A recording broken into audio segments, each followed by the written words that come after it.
JohnQT is the new Sentinels IGL and one of the top new talents in Pro Valorant. After he joined Sentinels, they have been dominating all of NA, and he's a crazy talented player. In this video, he plays an untraditional pick, Phoenix, and shows us exactly how to get crazy amounts of value with this underrated agent. Now, one thing that happens to a lot of players is they don't quite know when to invest ultimates or abilities because your opponents are making noise and they have presence, but you don't know if it's a fake, and if you invest ultimates or abilities, then you could waste them because they're just rotating off. Now, notice how he's going to tuck in a location and he's just going to wait, and the second he hears the investment of paranoia from the Omen, that is when he pops his ultimate.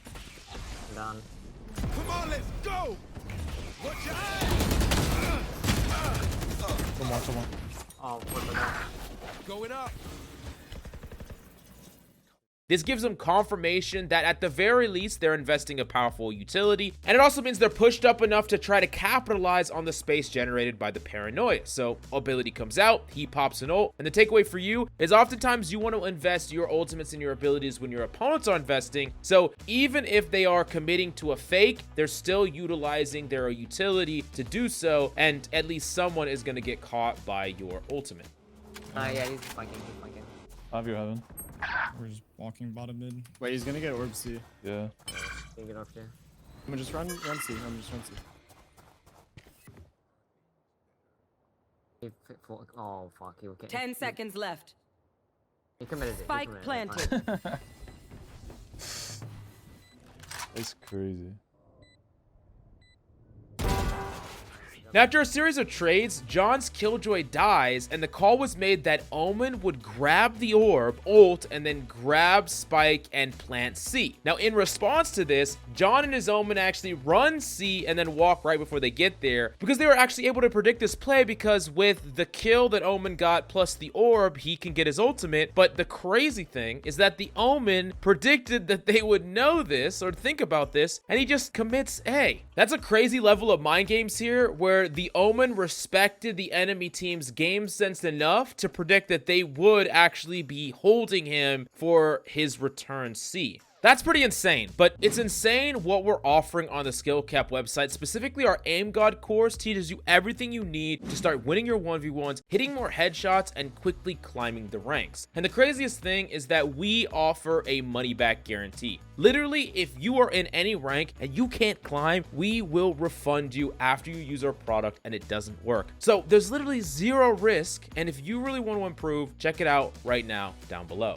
Now, in this next clip, John is going to wait a second to bait a potential walk-up, and then he's going to flash out, first clearing the left side, and then he's going to hold right for a potential swing. This is really good fundamentals, and he's going to get a free kill here. Flashing, man. Watch your eyes! Yep. I'm running C now. I'm running it. Come on, let's go! He's gonna dart. I'm darting now. I'm darting back there. Watch out logs. No, he's gonna be logs and close right there. Holding your body. They're offside. Now, watch as he pivots to garage opening and ults. And while you might initially think it's strange how he whips out his staff and sprints a lot here, notice how he's able to not only clear inside of the smoke, but jump out and clear both sides, and then he makes the call that they are all off-site. Even though his ultimate didn't result in any kills, it got a crazy amount of information for his team. And as a takeaway for you, if enemies run from your ultimate or ability, you could still use that space or information to gain a huge advantage. He still played it in a way that gave his team full confirmation that no one was on site, and his team won off of that because they got to quickly rush onto site and take it and plant. Now, later in the match, after they kill Sova and clear A main, he challenges site with his team, and then after he kills Reyna, he flashes, clearing the left side, but looking to the right side. And then he's gonna turn back and kill the Omen that's running away. So if there was someone on the right, they would also be turning to go away from the flash, and he got to successfully challenge both sides, because if you do this fast enough, you can successfully clear both sides, so you're either killing the guy on the right that's turning, or you're catching the guy on the left that's running away. And oftentimes, after you kill someone, immediately immediately flashing the next angle is incredibly powerful on Phoenix because typically players are playing relatively close together so that they can play off each other, but far enough away so that they can hold multiple angles. And after you killed the Reyna, you got to imagine that anyone left on site would be immediately looking towards that angle, ready to fight the next person that swings, and the flash comes through and creates an easy opportunity.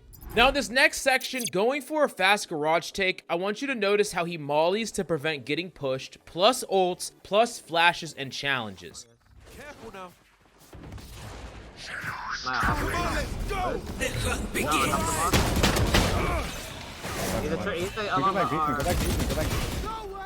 Now, in this situation, it seems like this might be overkill, but with the Killjoy in there killing him blind, you got to understand that if he didn't do all of these things, he could have got easily pushed after the fact, run down, the Killjoy could have shot him, jumped past the corner, and killed him. So because he did all these things, he didn't get instantly killed, and he was willing to invest multiple pieces of utility to make sure that his ultimate wasn't a complete failure. Even though he dies instantly to Killjoy, I want you to recognize how he still manages to get a crazy amount of value from this failure. It looks like you just wasted your ult, right? But now that he knows that the Killjoy player is pushed up with a judge in garage, that means it's far less likely that there's an opponent holding C-Link. And when he hears the Sova ulting A-Link, he literally just sprints up and punishes him because it's far less likely that there is someone in that C-Link because that's the Killjoy's job. They wouldn't be double upping garage. So this allows them to run up and just kill the freaking Sova. This is a huge takeaway for you. I want you to think about what one person's position means for where the rest of the people are not. And that's really what he did here. He deduced that because of the Killjoy's position, it was really unlikely that someone was holding his Sova. Now he is going to instantly flash afterwards just in case, but it still was pretty unlikely that someone was there to get flashed, but you know, better safe than sorry.